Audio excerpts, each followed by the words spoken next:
প্রচার করতে গিয়ে যেটুকুন বুঝেছি, কারণ সেক্ষেত্রে হয়তো ধর্মের প্রচার, তাহলে এই স্থান থেকে প্রবেশ করে প্রচার করতে হবে। কারণ এক পথে যেতে গেলে বহু মানুষের হয়তো জীবনের ব্যাখ্যাগুলো শুনতে হয়, আবার নিজের জীবনের দুর্ভোগটাকে নিয়ে ঈশ্বরের চরণে ছেড়ে দিতে হয়। তাহলে এবার আমি আসছি, একটা শিক্ষিত ছেলেকে যদি যদি বলা যায় যেটা আমাদের রাজ্যের মাঝে যে ব্যাখ্যাটি আসছে সেটা অত্যন্ত দুর্ভাগ্য। হয়তো কেন একটা শিক্ষিত ছেলেকে যদি পথে দাঁড় করানো যায়, তাহলে সে কিন্তু সুসাইড করবেন, কারণ দেহ সামলাতে পারবেন না, দেহ ত্যাগ দেবেন। কারণ ধর্মের প্রচার করতে গিয়ে আমি বহু মানুষের সাথে হয়তো মতবিরোধ হয়েছে, কারণ ধর্মের লড়াই, তাহলে এখানে মতবিরোধ হতে পারে। কেন কিছু হিন্দু দোকান, কিছু মুসলমান, তাদের কাছে হয়তো একটা চিরকুট, সেটাও তো একটা ভিক্ষার মতন অবদান ধর্মের নামে।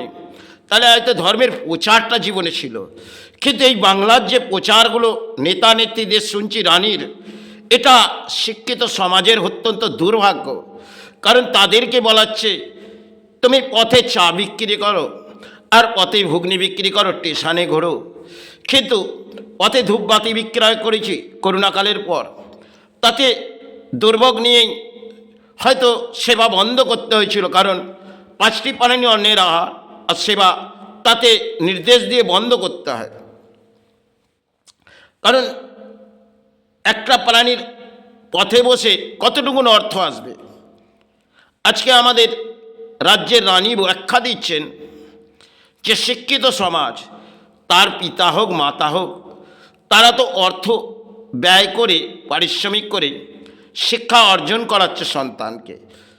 তাই সেই অর্থ সেটা একটা চাকরি পাবে কি দেশের মধ্যে কর্মস্থান করবে আমার সন্তান, এটা তো তারা ভাবনা চিন্তা করে। আর সেখানে দেশের সরকার হয়ে তিনি তো রাজ্যের মুখ্যমন্ত্রী, তাহলে তার মুখে বাঁধল না। তিনি তো সমাজকে কী জ্ঞান দিচ্ছেন? শিক্ষা, এটা তো সমাজে ভেঙে পড়েছে। কারণ এই বাংলার মাঝে যে শিক্ষিত সমাজগুলো দেখুন, তারা রাজনীতির মাঝে চলে গেছে। আর যে শিক্ষাটা আমাদের দেশের সরকার ব্যাখ্যাটে আসছে বটে, যদি তার আত্মীয় প্রতিবেশীকে সেই পথেই, কারণ ওনার আত্মীয় প্রতিবেশী কেউ আছে কালীঘাট স্থানে, তারা পাণ্ডার, আজকে তারা বড় জায়গায় চলে গেছে হয়তো, কিন্তু সে সময় ক্ষেত্রে হয়তো কালীঘাটে তারা পাণ্ডার ছিলেন, নিজের আত্মীয় প্রতিবেশী। কারণ দিদি যখন নাম ছড়িয়ে গেছে তখন রাজ্যের মাঝে, তাহলে তারা আগে বেড়ে গেছে। আর তারা আগে বাড়াতে তাতে আমার কিছু যায় আসে না, কিন্তু রাজ্যের অর্থ নিয়ে দিদি বহু দান প্রদান করেছেন, তাতেও আমার যায় আসে না। কেন? রাজ্যের অর্থ মানুষকে দান করেছে, আর লক্ষ্মী ভাণ্ডার বহু প্রকল্প করেছে রাজ্যের মাঝে। কারণ আপনারা দান নিন, আপনারা দানের মাঝেই বেঁচে থাকবেন, এছাড়া আপনাদের উপায় নেই, তিনি এটাই ব্যাখ্যা দিয়ে চাচ্ছেন। তাই এই রাজ্যের রানী এসে পরম দুর্ভাগ্য সমাজের নামবেছে। কারণ সৌভাগ্য নয়, বুদ্ধদেব ভট্টাচার্য হয়তো তিনি রাজ্যের মুখ্যমন্ত্রী ছিলেন। আমরা একটা সময় ঘরের আশেপাশে কিছু গেলে আমরা তাড়াতাম, কিন্তু আজকে আমরা এই রাজ্যের ব্যাখ্যাগুলো শুনে আমরা তাগুলো গ্রহণ করে যাচ্ছি। কেন? ঘরের আশপাশে যখন একটা খারাপ জিনিস যেত, দেখবেন আমরা তাকে দূর করতাম। একটা সময় আমাদের রাজ্যে নাগের বসবাস ছিল, কিন্তু নাগ আমাদের ক্ষতি করতেন না, সে আমাদের ক্ষতি করতেন না, বরং আমাদের বাস্তুর কামনা, আমরা যেখানে নাগের মা মনসার সেবা করি, তাও তো নাগ মাতা সেই ভূমির মাঝে আছে।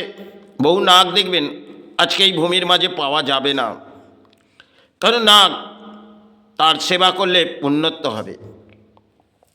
কারণ এইগুলোকে এক একটা হয়তো বন্যার ঝড় বেয়ে গেছে, আর তারা এই জায়গা থেকে সরে গেছে। আজকে তো সবই অট্টালিকা, বন জঙ্গল কমে গেছে, বাসা বেঁধে গেছে, আর নাগের বাসা কমে গেছে। আজকে আমরা হয়তো একটা সময় আমরা খেতাম পুকুরের কিছু চুনোপুঁটি মাছ। আমাদের দাদুরা গল্প করতেন, ঘরে বাগান বসাবেন, ফসল ফলাবেন।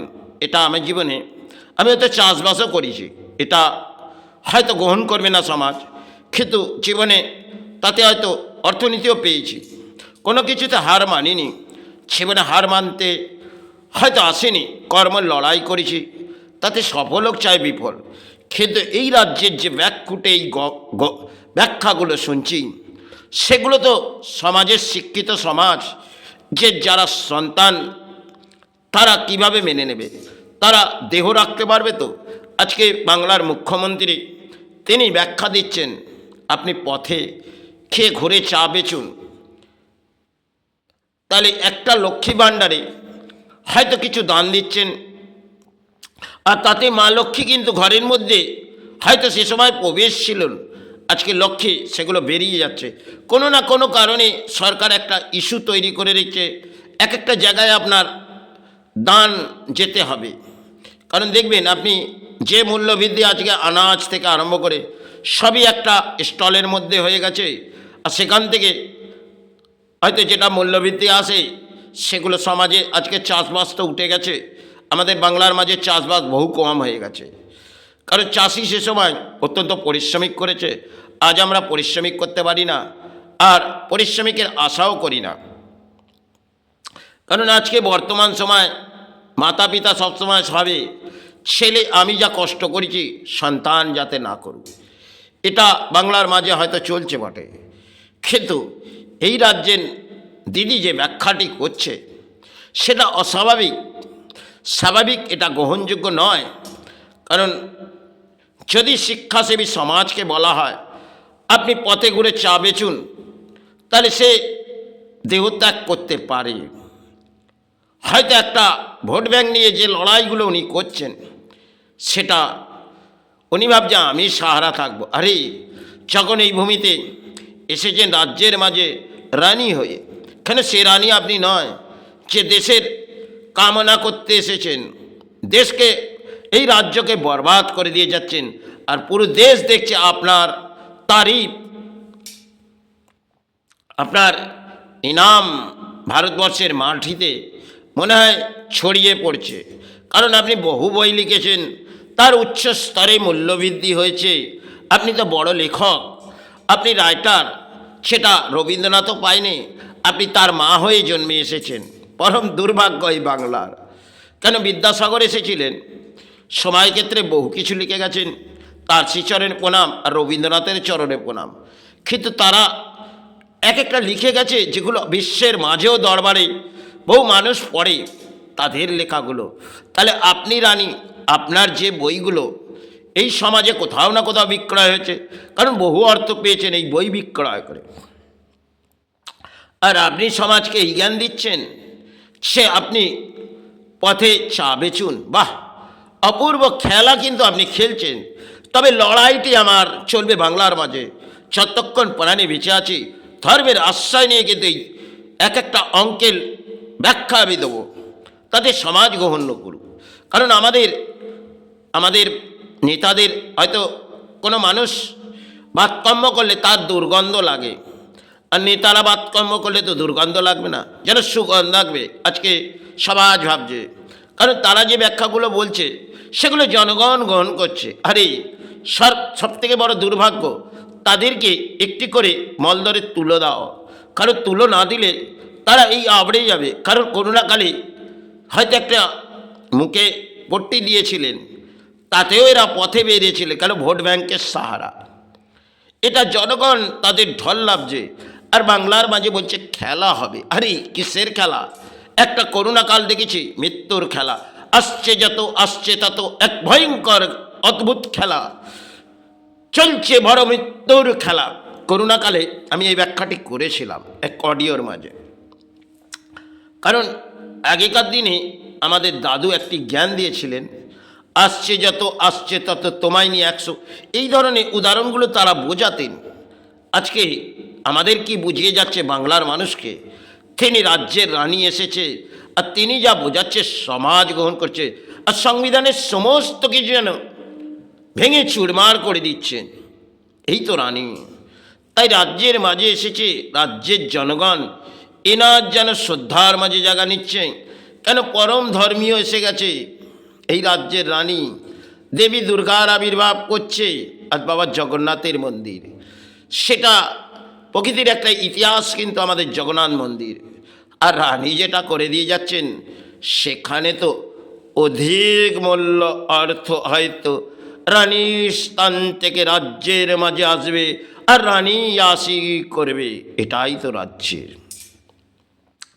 তাহলে এইগুলো ধর্মস্থান গড়ে দিয়ে যাচ্ছে। সবাই ক্ষেত্রে রানীরা তারা যে ধর্ম করে মায়ের আদেশ পেয়েছিল, আজ রানী কি পেল? সে জগন্নাথ মন্দির গড়ে দিল, আবার দুর্গা মন্দিরের আবির্ভাব করে দিল, আর বাংলার মাঝে নিয়ে চলে এলো মহাকাল। চার কালের গর্ভে জন্ম হয়তো গোষ্ঠগোপাল বহু গান হয়তো গেয়েছিলেন, আর গানের মাঝ দিয়ে বুঝিয়েছিলেন। সে সমস্ত ক্ষেত্র গোষ্ঠগোপাল বুঝিয়ে গেলেন। এমন মানুষ খুঁজে পেলাম না, সে আমায় ব্যথা দিল। এ ধরনের খ্যাংরা তবু কাটন যায়, এ ধরনের গান কিন্তু তিনি বাংলার মাঝে অন্তরে যেমন লেগেছে ছড়িয়ে গেছিলেন। বাউল সঙ্গীত ছিলেন আর নেশায় পরিণত ছিলেন। আজ আমরা সেই নেশার মাঝেই হয়তো এক পরিণত দু ধর্মের মানব জাতি, আর তাদেরকে বুঝিয়ে যাচ্ছে এই রানু খান। রাজ্যের মাঝে জুয়া আর সট্টার ঠেক বসিয়ে দাও, রাজ্য উন্নতি এসে যাবে। শিল্প সরিয়ে দাও, কেন শিল্প এখানে আসবে না, আসবে ধর্মস্থান। দেবদেবীর পুজো চালাও, তাতেই রাজ্যের সাহারা এসে যাবে। বাহ, অপূর্ব ব্যাখ্যা দিয়ে যাচ্ছে আর দান দিয়ে যাচ্ছে। দুর্গার আবির্ভাব করো, দুর্গা নামে ভাসি। বাহ, দুর্গা নামে ভাসো। কারণ দুর্গা সে তো মহামায়া আদিশক্তি, চার রূপ পায়নি বাংলার মাঝে। এই রানী গড়ে দিয়ে করে যাচ্ছেন। তিনি কিন্তু রুষ্ট হলে তাহলে এই রানীর রাজ্য থেকে লুষ্ট হয়ে পড়বে। কারণ দুর্গা তিনি তো আদিশক্তি মহামায়া, তিনি দমন করে দেবে। আর মহাকাল সে তো মা দমন করে রেখেছে যাকে। মা কালী দেখবেন পায়ের তলায় শিব, তিনি তো মহাকাল। আজকে সাধনা ক্ষেত্রে যারা করেছে তারা জানে মাতৃসেবার কি দুর্ভোগ আসে, সেটা উনি জানে না, আজ জানতেও চায় না। কারণ উনি রানী বহু বই লিখেছে, তার মূল্যবৃদ্ধি বহু কিছু, আর সমাজ তার ব্যাখ্যা গ্রহণ করে। আরে সব থেকে বড় দুর্ভাগ্য, সে রাজ্যের ধর্ম কোথায় এসেছে আর ধর্মের লড়াই করাচ্ছে। ইনি এক রানী এসেছে।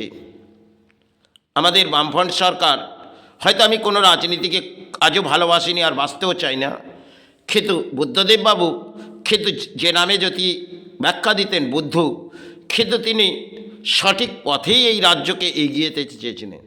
কিন্তু এই রানী এসে লুষ্ট করলেন, আর সমাজে কর্মস্থান তো চলে গেলেন, টাটা চলে গেলেন। আর কি টাটা ফিরে আসবে? কারণ টাটা স্বর্গ লাভ করেছে। এবার টাটাই শিল্প তো আর মনে হয় বাস্তবায়িত হবে না। তাহলে এই রাজ্যের উন্নতি কোথায় আসবে? রতন টাটা এলে বহু বিদেশি কোম্পানি হয়তো এই বাংলার মাঝে প্রবেশ করত, আর বাংলার লক্ষ লক্ষ কোটি মানুষের কর্মস্থান হয়তো চলতো। এখানে চলছে হয়তো বড় জুয়া, সট্টার ঠেক বসছে দাও, আর মদ থেকে কিছু অর্থ আমার ভাড়ারে আসবে। এটাই তো রাজ্যের মাঝে নেত্রী ভাবছে, আর রাজ্য তাতেই যেন রাজ্যের মানুষ তাতেই ভেবে নিচ্ছে আমাদের নেত্রী যে ব্যাখ্যাগুলো করছে এটা পরম গ্রহণযোগ্য। বাহ, এই শিক্ষাসেবী সমাজ। তাহলে একটা শিক্ষাসেবী সমাজের মানুষ যদি এই লড়াই করতে আসে, এই সমাজে অসৎ ব্যক্তিগুলো বড় ভয়ঙ্কর গড়ে উঠেছে, তাদের ভাঙতে গেলে কিছু অঙ্কের খেলা খেলতে হবে, ধর্মের আশ্রয় নিয়ে খেলতে হবে। তাই 13টি বছর আমি নীরব হয়েছিলাম এবার 14 বছরে আমার হয়তো এই ভূমি থেকে কাল থাও থাকতে পারি। 14 বছরের একটা শেষ লড়াই এই বাংলা থেকে ভারতবর্ষের মাঝে ছাড়ব। যে ধরনের অন্তরে লাগবে সেটা আমি দয়া পড়ে যাব, তাতে ঈশ্বর আমায় দয়া করুক না করুক, কেন ধর্মের মাঝে এসেছি, ধর্ম জাগিয়ে যাব। আর যে নেতারা উন্মাদ হয়েছে সেখানে কিছু ব্যাখ্যাটে বলবো, তাতে সমাজ দায়বদ্ধতা আমার ব্যাখ্যা গ্রহণ নাও করতে পারে। আর সমাজের কোনো দায়বদ্ধতা আমি গ্রহণ করিনি, কারো অর্থ নিইনি। একটি ধর্মের প্রচার করতে গিয়ে হয়তো কিছু অর্থ আমি এই স্থানে নিয়ে এসেছিলাম, 5-5টি অনেকে অন্নকে আহার দিয়েছিলাম। মাস 6 হয়তো এই ধর্মের প্রচারটা বাংলার মাঝে দেখতে চেয়েছিলাম, সে কোথায় আমাদের ধর্ম এসেছে আর কোথায় জনগণ এসেছে। তাই এবার বিশ্রাম নেব, দেহ বইছে না মা, ভুল পথেই ব্যাখ্যা দিতে আর আটকাচ্ছে মা, ক্ষমা করিস। জয় গুরু, জয় মাই।